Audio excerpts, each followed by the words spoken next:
તો સ્થાનિક સ્વરાજની ચૂંટણીનું આવતીકાલે આવવાનું છે પરિણામ। અમદાવાદ શહેરમાં બે અલગ અલગ જગ્યાએ હાથ ધરાશે મતગણતરી। એલડી એન્જિનિયરિંગ ગુજરાત કોલેજમાં થશે મતગણતરી।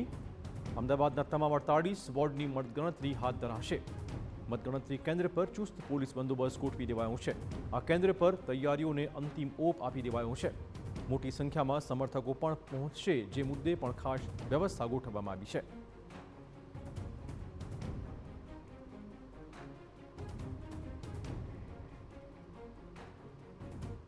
ચૂંટણીને લઈને સમગ્ર ગુજરાતમાં મતદાન કરવામાં આવ્યું હતું અને જે રીતે ગઈકાલે મતદાનનો દિવસ હતો ત્યારબાદ તમામ ઉમેદવારોના ભાવિ છે ઈવીએમમાં સીલ થઈ ચૂક્યા છે। હવે આવતીકાલે મતગણતરી છે ત્યારે અમદાવાદના અલગ અલગ 2 સેન્ટરો છે કે જ્યાં મતગણતરી થવાની છે અને ત્યાં ચુસ્ત પોલીસ બંદોબસ્ત છે તે ગોઠવાઈ ગયો છે, કેમ કે ઈવીએમ છે તે તમામ બંને અલગ અલગ જગ્યાઓ પર રાખી દેવામાં આવી છે। ખાસ કરીને વાત કરવામાં આવે તો એલડી એન્જિનિયરિંગ કોલેજ અને ગુજરાત કોલેજ આ 2 જગ્યાઓ પર છે તે અલગ અલગ મતગણતરી છે તે થવાની છે। એલડી એન્જિનિયરિંગ કોલેજની વાત કરીએ તો અહીં 27 જેટલા વોર્ડ છે કે તેની મતગણતરી થવાની છે અને ગુજરાત કોલેજ છે કે ત્યાં 31 વોર્ડની મતગણતરી થવાની છે। કોઈ પણ અનિચ્છનીય બનાવ ન બને તકેદારીના ભાગરૂપે તમામ જગ્યા ઉપર પહેલેથી જ પોલીસ બંદોબસ્ત ગોઠવી દેવામાં આવ્યો છે। એસીપી અને ડીસીપી કક્ષાના અધિકારીઓ પણ છે તે રાઉન્ડ ધ ક્લોક અલગ અલગ જગ્યાઓ પર પેટ્રોલિંગમાં હતા।